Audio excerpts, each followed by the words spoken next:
condução. A condução, ela justamente ela se transmite de sólido para sólido. E ela pode atravessar materiais, mas ela vai depender desse meio. E justamente através desse meio, alguns corpos, alguns objetos, eles não têm uma grande capacidade de condução de calor, enquanto os outros têm uma alta capacidade de condução de calor. Sobre essa capacidade de condução de calor, aí tem essa constante, que é a letra K, aqui, constante, que é o coeficiente de condutividade térmica. O que é esse coeficiente de condutividade a vários materiais, determinando se ele é um bom condutor térmico ou não. Por exemplo, o ar não é um bom condutor térmico, a madeira também não é tanto, por mais que ela entre em chamas, mas aí é outra questão. Mas o metal é um ótimo condutor térmico, o ferro, o cobre, o alumínio, a prata, então são ótimos condutores térmicos. O cobre, a prata estão lá nos maiores condutores. E aí você pega uma lã, um edredom, isso daí já são baixos condutores térmicos, por isso que eles ajudam a aquecer o organismo. Você pensar, então quer dizer que o cobertor aquece? Não exatamente. Fisicamente não é o termo correto. O cobertor não aquece. Ele isola o seu corpo, e seu corpo é quente, então seu corpo libera calor, e ao liberar calor, o cobertor, seja edredom, seja uma lã, ele evita que o calor saia por ali. Então ele prende o calor próximo ao seu corpo. Então ele aquece o seu corpo por causa disso. Ele é um bom isolante térmico. A lã, entre outros, eles têm as bolinhas de ar que já servem como isolante térmico, ou seja, os espaços vazios, além da própria textura que também contribui. Então aqui na imagem nós temos a panela, aqui uma panela, parece com água fervendo, e aqui uma vasilhazinha com um gelo. E aqui tem o fluxo de calor, por exemplo, o calor vem nessa direção, da panela para cá.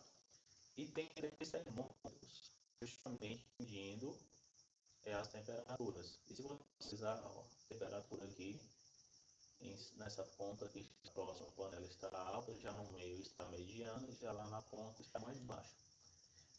Quando o corpo é aquecido, o calor se propaga sobre ele. Mas isso não quer dizer que ele vai chegar a ter a mesma temperatura que tem nessa parte que está sofrendo, no caso, o aquecimento. Então, ou seja, aqui na ponta vai estar quente, mas não tão quente quanto vai estar aqui. Então, isso quer dizer que você tem um fluxo de calor. O calor passa, ele se transporta, mas não quer dizer que por causa que esse fluxo é constante, que vai ficar aquecido na mesma temperatura. Vai chegar um momento que ele entra em equilíbrio. É como se o fluxo se mantivesse igual em todo o corpo, porém ele chega a meio que um limite de temperatura, vamos dizer assim, um limite. O que seria esse limite? É porque ele chega na temperatura aqui, enquanto a borda chega nessa outra temperatura, que é uma temperatura diferente, e aqui é uma temperatura, e ela não está alterada, ela chega no chamado regime estacionário. É o momento em que ela não sofre mais alteração, a temperatura ficou constante. Então, nesse momento, até mais facilita fazer o cálculo do fluxo de calor, por isso que ele está aqui nessa fórmula para a gente calcular agora. Então, o que seria esse fluxo de calor? Ele é representado aqui por essa letra grega, que é a letra π, escrito PHI, que no caso se lê Φ, a letra Φ, ou pode chamar só de fluxo de calor no caso. Opa. Então, só no fluxo de calor. E essa fórmula é essa daqui, ó, o fluxo de calor, lá embaixo, azulzinho, a quantidade de calor, que está os termos lá em cima, é a unidade de medida, sobre a variação do tempo. O fluxo de calor, coloquei aqui. É claro que o Sistema Internacional de Medida ele também prefere colocar em joules por segundo. Então, eu coloquei até esse ponto em vermelho aqui para a gente observar isso daqui. Então, olha, colocamos aqui as unidades de medidas, como o livro sugeriu, porém, o Sistema Internacional de Medida ele utiliza joules. Mas joules acaba não sendo tão fácil para se utilizar, tem várias modificações, então nem todo mundo prefere. Por mais que a dificuldade é a mesma, mas só que nem todos os autores preferem mais a questão do cal por segundo, ou seja, calorias por segundo. E continuando, porém, para a gente saber essa questão do fluxo de calor em quantidade de calor em relação ao tempo, muitas vezes a gente falta duas unidades de medida, falta o fluxo de calor e a quantidade de calor. Então, geralmente, como faltamos essas duas, tem que buscar uma dessas duas. Então, tem essa outra fórmula para o fluxo de calor, justamente para você calcular o fluxo de calor para depois você saber a quantidade de calor. Então, tem um exemplozinho mais adiante sobre isso. Então, essa fórmula aqui, ó, o fluxo de calor é igual a K, que é o K, coeficiente de condutividade térmica, são valores já específicos, você não vai ficar precisando calcular isso, por mais que pode ter alguma questão aí ser cobrada futuramente sobre isso, mas geralmente são valores tabelados, vai ter tabelas com esses valores. O A, que é a área, ou seja, a área do objeto que vai estar sendo atravessado para saber o fluxo de calor, por exemplo, a área aqui seria a área dessa barra metálica, ou no caso do exemplo aqui de baixo, a área dessa parede, os tijolos aqui é 1 metro quadrado, e aqui é o que? 10 por 20, você vai ter que fazer a outra medida, 20 centímetros quadrados e tal. Então, só uma suposição, coloquei valores aleatórios. Continuando, aí tem esse delta T, que justamente é a variação de temperatura, que muitos livros colocam delta T, por isso eu coloquei aqui o T. Aí ele não coloca justamente para você não confundir o que é o delta T minúsculo e o delta T maiúsculo. O delta T minúsculo é o tempo aqui, por isso, ó, segundos, caloria da quantidade de calorias. E já aqui, por que aqui muda? Porque geralmente o T maiúsculo se refere à temperatura mesmo. Então, delta T, variação de temperatura, que está em Celsius. E L, que às vezes letra E, em alguns livros utiliza a letra E, que significa espessura. E aí também em centímetros. E agora vamos olhar bem aqui a unidade de medida do coeficiente de condutividade térmica, ou seja, o K. Ele tem duas unidades de medida, e a utilizada mais aceita pelo Sistema Internacional de Unidades é o W por M vezes K, ou seja, watts por metro por Kelvin. E o que é esse watts? O watts é a mesma coisa que joules por segundo, então se você tiver uma questão, colocou watts ou joules por segundo, é a mesma validez.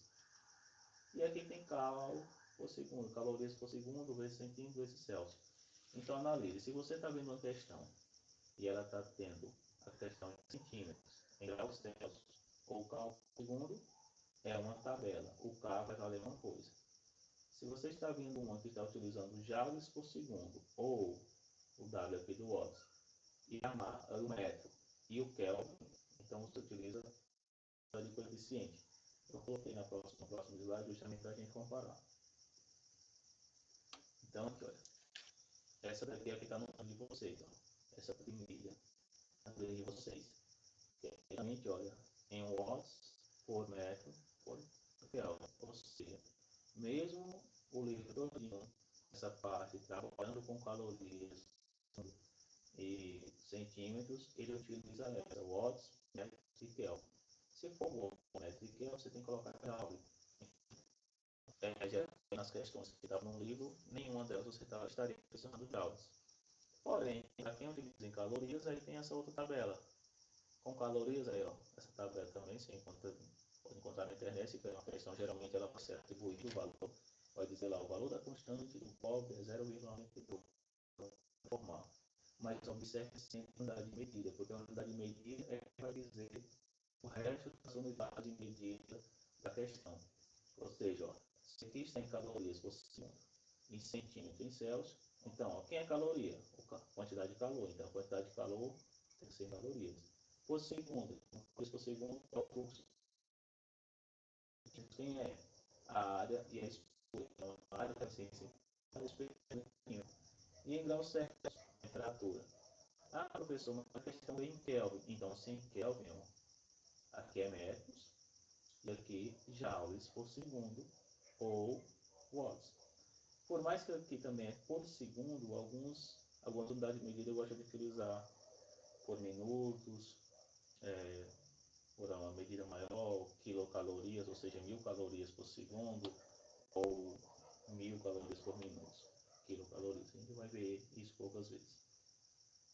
Então a tabela aí, só para comparar, ó, o vidro tem um valor baixo, ou seja, ele é um péssimo isolante térmico, e a madeira ainda é pior.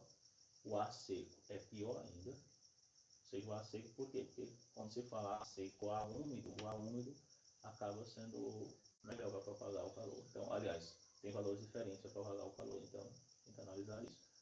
E aí já que o alumínio, o valor já mais alto, o cobre mais alto e a prata ainda mais alto. E aqui também na tabela de joules por segundo, ou de watts, tá aqui ó, o cobre, ó, o valor dele bem alto. Então aqui você tem uma noção da condutividade térmica.